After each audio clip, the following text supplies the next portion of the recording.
Hello everyone, welcome back to my channel. Today we're going to be looking at double exposure technique. So it's a very simple one. So firstly, you need to have your main image, maybe the image of the person you want to use, cut out already. That is, it doesn't have a background.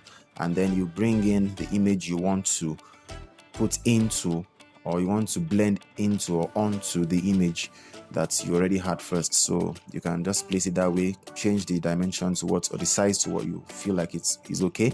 You can change the opacity to be able to see the image behind it. Then usually you have to rasterize the layer. So once you are done, next thing you want to do is to create a clipping mask. So press Alt and take the cursor between the image just brought in and the one you already had, and to create a clipping mask that way.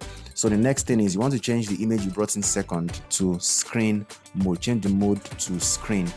The background doesn't really matter, provided you see what you are doing very well, but a white background seems to be one that will work well. So I'll just change the background here to white so that I can see what I'm doing very well.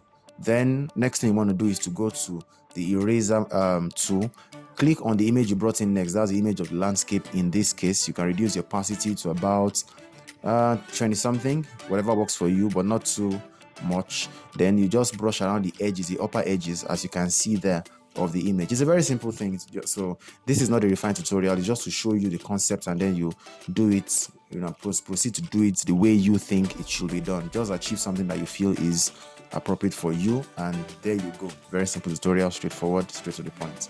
Thank you very much. Like and subscribe if you liked it. Bye.